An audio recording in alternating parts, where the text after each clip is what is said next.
She is a registered nurse and trusted project management consultant, a certified John Maxwell speaker, coach, and trainer who boasts 20 years of experience in sales, operations, network marketing. With special excitement, I'm pleased to welcome Sante's Chief Product Officer, Miss Minette Carag. Hi, Ate Minette. Hi, everyone. Hi, everyone. Maraming salamat din sa iyong, sa iyong introduction. Talaga pa ako yun. Anyway, I am tasked to share with you a bit, pero maybe let me share something about myself. I started in this industry in 1995 when I was already 43 years old. So yung mga nagsimula dyan ng mga nasa 20s pa lang kayo, I just want to congratulate you. You've got an exciting ride, exciting journey ahead of you, and I have been so privileged to be part of this industry. Isang industriyang mapagmamalaki. I can be proud of this, and there's nothing to be ashamed of when you say you're in the direct sales industry or in the network marketing industry. So I've had 25 years of experience being halos hindi tayo nagkakalayo. I started 1995 and been here for 25 years. My first business, in my first business, I worked on that for about 5 years. I built a big organization. I was earning from 40 to 70,000 pesos a month, which during that time was a lot of money. But unfortunately, the company that I was with closed. Nagsara, nilagay ang product sa Mercury. So, malaking disappointment sa akin because I believed what was promised me. It was a local company, by the way. And that was where the vision for a local company, a 100% Filipino company that's truly global and multinational, that was where the vision started growing in my heart. But you see, I almost gave up. If it were not for a friend of mine who was in the industry and invited me back, I would probably never have come back to this industry, which I have come to love so much. And I just want to really thank God for the opportunity of being here and being able to add value to people. Now, siguro kung gusto niyo pa akong makilala, makipag-usap na lang kayo, I am very approachable. You can message me on Facebook and on Messenger. And I promise to answer. Basta matino lang yung mga tanong nyo. Anyway, let me start sharing my screen. I am tasked to share with you something about leadership. And so I hope this works. So can you see my screen, guys? Yes, ma'am. Bing? Okay. Yes, po. So, okay. My task today is to share with you the foundation and heart of leadership. First of all, I would like to thank Rico for laying the foundation on what a global marketer is, because that lays a foundation for what I am going to share. Ng leadership. Kasi, ang sabi ni John Maxwell, leadership is influence, nothing less, nothing more. Once you start sponsoring people into the industry, and then they start to follow you, you are a leader whether you like it or not. So how do you lay a foundation for your business? How do you become a good leader? How do you show the heart of a true leader? So Minette, we're going to discuss that. Okay? Okay. Yes, ma'am. The foundation and heart of leadership. So foundation provides stability. Parang pundasyon ng bahay, kung matibay ang pundasyon mo, matibay din ang leadership mo. So paano ka ba magbi-build ng isang foundation na matibay para sa negosyo mo at para sa grupo mo? So there are 3 questions that followers ask leaders. Those of you who have attended some of my lectures would know already these questions. And these 3 questions are, number 1, do you care for me? This it addresses the issue of connection. Do you connect? Can you help me? This addresses the issue of competence. And we will discuss that some more later. And number 3, can I trust you? That addresses the issue of character. So, connection, competence, and character. Madalas, pag meron kayong bagong tao na sponsored into the business, you're trying to, you talk to them, you make a presentation. At the back of this person's mind these 3 questions. Do you care for me? Can you help me? Can I trust you? So leaders build trust by consistently exemplifying competence, connection, and character. Now, when you're starting, syempre, wala namang expert sa simula, no? So let me share with you this quote. People will tolerate honest mistakes because when we start, that's true. We do commit mistakes kasi hindi pa tayo magaling eh. But if you violate their trust, you will find it very difficult to ever regain their confidence. That is one reason that you need to treat trust as your most precious asset. So ang trust or ang tiwala ay synonymous sa character. Pag ang isang tao may good character, masasabi natin na mapapagkatiwalaan siya. Pero pag ang tao may bad character, napakahirap pagkatiwalaan. Okay? So let's look at these questions. Character makes trust possible and possible. So character, your character as a person, the way that you conduct business lays a foundation for your leadership and is also foundational to your success as an entrepreneur, an independent business person. Character communicates itself through several things. First, character communicates consistency. O yung pagiging, when you say something that you follow after, you do follow through. A leader can be counted on day after day because of his or her ability to perform constantly. In other words, itong taong to consistent sa performance niya, sa lahat ng sinasabi niya. Now, if your people don't know what to expect from you as a leader, at some point, they will not look to you for leadership. Pag halimbawa, meron kang sinabi at hindi ka nag-follow through, dadating ang panahon na hindi na nila aasahan ang kahit na anumang sasabihin mo. So it erodes into your leadership. So, what kind of leader are you? Ang sabi ni Jerry West, one of the NBA greats, sabi niya, you can't get too much done in life if you only work on the days when you feel good. A leader will always show up whether he's feeling good or not feeling good.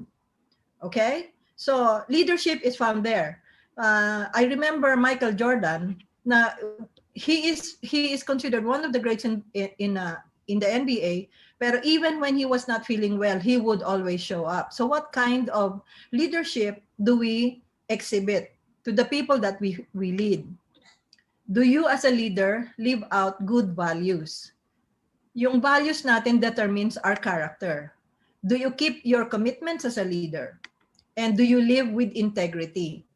So yung integrity yan, pag-usapan pa uli natin mamaya. So una, character communicates consistency. That means people can depend on you. Number 2, character communicates potential. So there's here a question. Who has greater potential to achieve great dreams and positively impact others? One who is honest, tapat, disiplinado, and hardworking versus one who is deceitful, impulsive, and lazy. That's a no-brainer as a question, di ba? Sino yung may mas malaking potential dito sa dalawang ito? Siyempre, yung honest, disciplined, and hardworking. Weak character is limiting.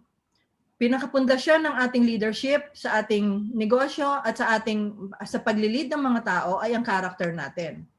Talent is not enough. Maaring ang isang tao ay magaling pero character is needed for that person to go far. According to John Morley, no man can climb beyond the limitations of his own character. In other words, you cannot outperform your character. So hindi mo mahihigtan yon. Kung ang character mo, kung merong character flaw, napakahirap na mag-succeed. Weak character blows up a person's ability to perform and capacity to lead. People with weak character are not trustworthy. Now, as I said a while ago, trust is synonymous to character, and trust is the foundation of leadership. When people don't trust you, it's very hard to lead. Would you agree? A leader with strong character earns the trust of people. Those who follow him trust in his ability to release their potential. So yung una kanina, character communicates consistency. Number two, character communicates potential. He is a person or a leader who can help the follower release potential or achieve his potential. Let's look at the third one. Character communicates respect.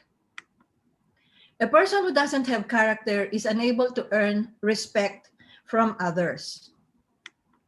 Leaders earn respect by making sound decisions, admitting their mistakes, and putting what's best for followers and the organization ahead of their personal agendas. You know, Joey, Eric, and I have been working together for so many, many years. Si Eric, I have known him since my first business. So since 1995, I've been working with Eric. And kaming tatlo, we've been working together since 2000. So we have been through many, many experiences, and we have also made our mistakes. We've gone through several businesses, and one of the hardest things really is to choose what is best for the organization versus what is best for you as a person. Because I remember there was a time when we were already losing money with the business that we put up, but we could not bring ourselves to decide to close the business and not follow through on our commitments with the people in the organization. So kahit na palugi na kami doon noon, we followed through with our commitments. We paid out commissions even if we were already losing money. So pinili namin na ipagpatuloy ang magkaroon ng integrity sa lahat-lahat ng aming ginagawa. And that is the reason why we are here right now at Sante. When we put up Sante in the year 2007, we have learned from all the past mistakes that we've made. But one of the things that we've always followed is that we will never, ever take advantage of people, and we will always put the best, the good of the organization ahead of our own personal agenda. So yun ang commitment namin sa inyo. Kaming mga board members, we've been in this industry long enough to understand that when you lose integrity and when you lose character, it's so hard to rebuild a business. So leaders earn respect by making sound decisions, admitting and learning from their mistakes, and putting what's best for followers and the organization ahead of their own personal agendas.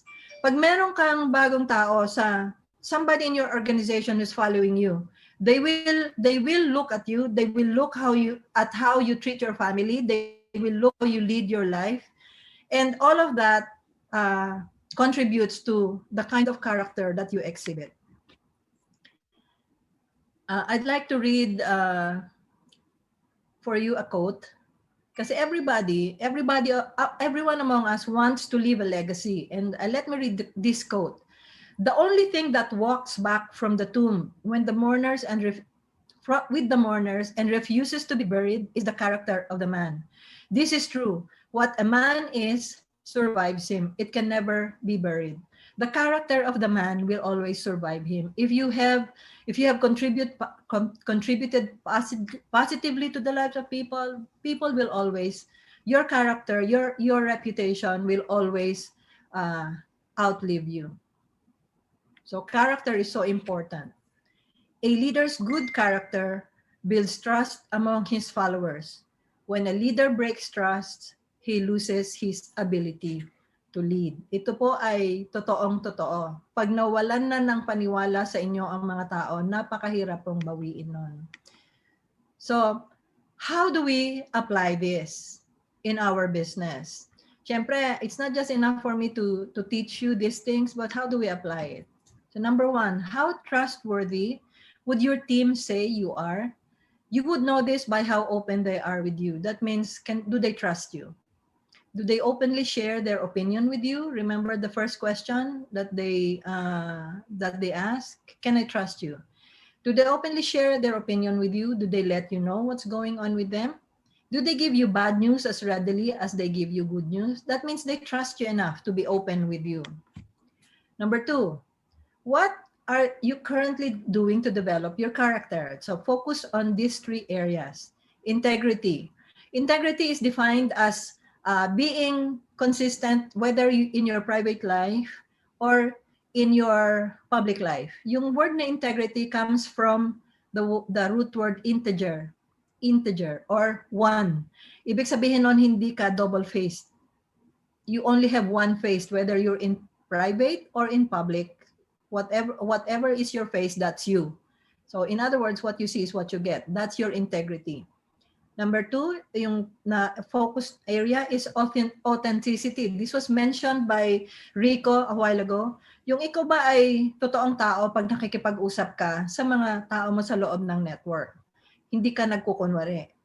Ang tao mabibisto at mabibisto ka kung you really care for them. So are you authentic as a person? Do you really care for your people? And number three in the area is discipline.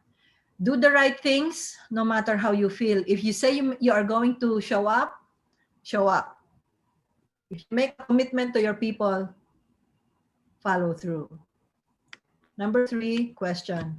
If you have broken, ito yung isa sa pinakamahirap na part when I was preparing this. Kasi, syempre, mayroong mga panahon na maaaring tiwala sa atin, yung tiwala ng ibang tao sa atin, nasira natin. So, pag nangyari yon, what do we do? If you have broken trust with others in the past, your leadership will suffer until you make things right. So, but how do you make things right? So, there are some things that you could do as a leader. Number one, apologize without excuses to the one whom you may have hurt or betrayed. Pag tayo ay nagsabi ng sorry, I am sorry, and then say what you did wrong. The wrong way to say it is, I am sorry, kaya lang kasi ikaw ganyan. So it makes it worse. So if you are sorry for something, just say you apologize without excuses. Next is if you can make amends or restitution. Halimbawa, ito yung madalas na naririnig ko.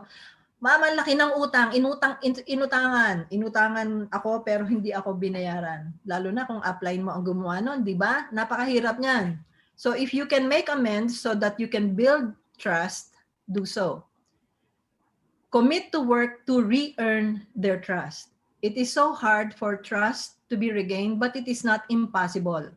The greater the violation, the longer it will take. That means you have to be consistently showing that you are really changing and you are really learning how to be trustworthy. The burden of earning trust lies on you as the leader and not on them. So I hope as we are all leaders here, let us work to build strong character. And if we have ever betrayed any person's trust, I pray that every one of us will be able to have the grace to make amends, make restitution, and repair relationships. As I said, we are in the people business.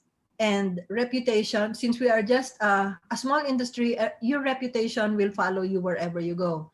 Kahit na lumipat ka pa ng kumpanya, hahabulin at hahabulin ka ng mga maling nagawa mo. So, build trust, don't abuse relationships, and build up a strong character.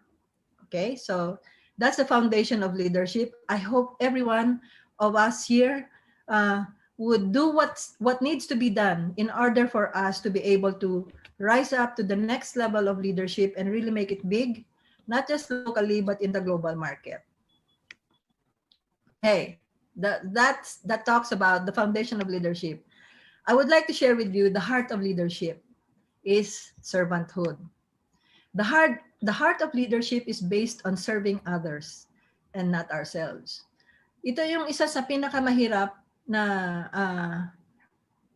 parte ng ating industriya kasi we are a people business. Every day you will talk to people and every day you will need to serve people.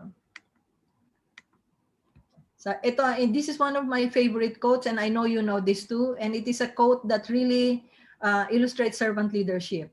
I know you know who said this. If you help enough other people get what they want, you will get what you want. That's from Zig Ziglar. Even if he's already gone, this quote lives on. And he is a person with great integrity and great character. Servant leadership. Servant leaders add value to others. In other words, nagdadagdag tayo at hindi nagbabawas. We add to people, we do not subtract from people. Adding value to others through serving benefits not just the people being served, but it also benefits the leader. It allows the leader to experience the following: fulfillment in leading others. Marami sa inyo, narinig ko yung mga istoryong to eh.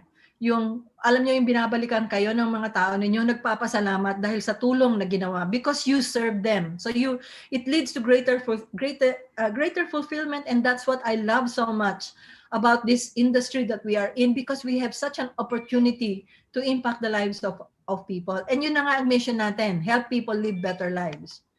Leadership with the right motives. When you do it right, it gives you greater satisfaction.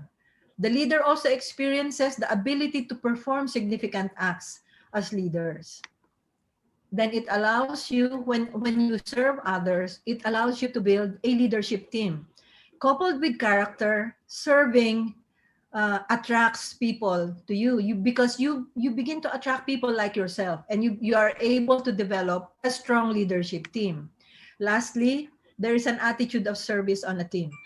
I'm really so blessed to be in the company that we are in, and having such a significant mission of helping people live better lives, because we can do that by serving others.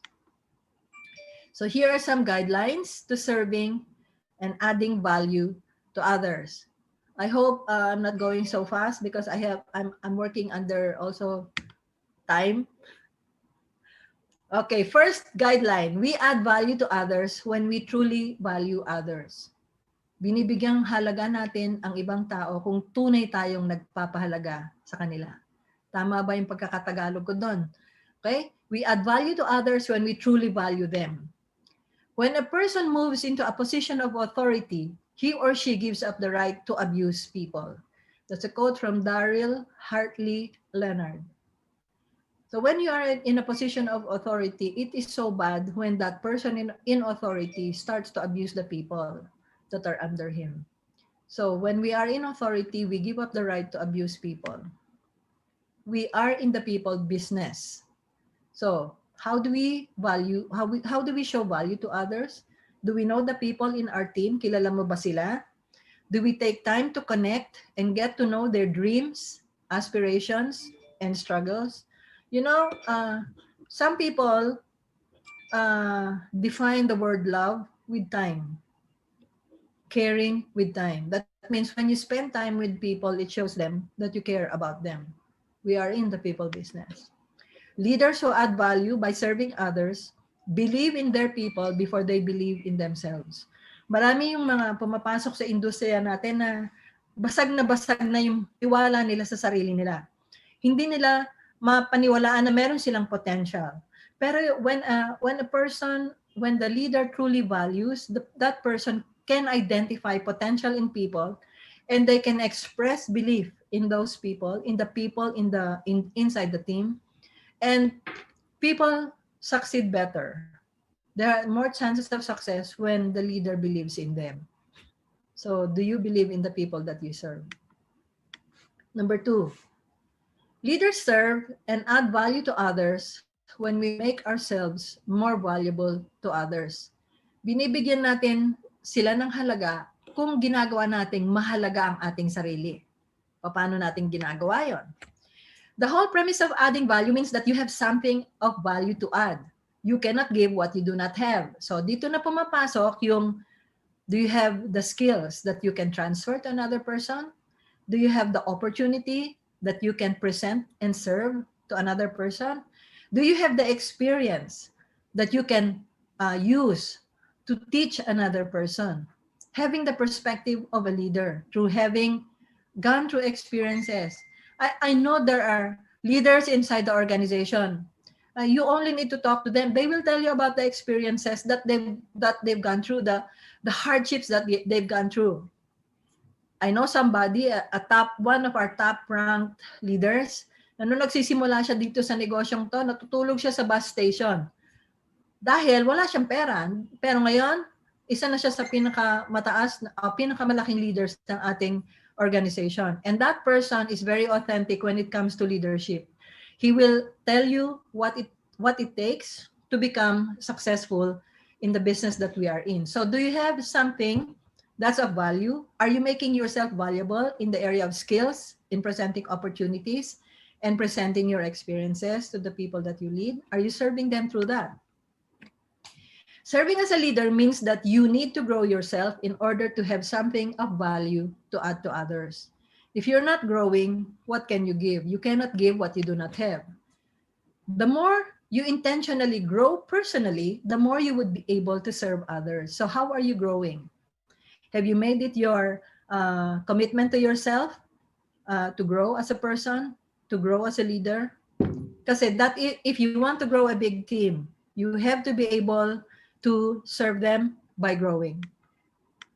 Number 3, leaders serve and add value when we know and relate to what others value. Alam ba natin yung mga pinapahalagahan ng mga tao natin?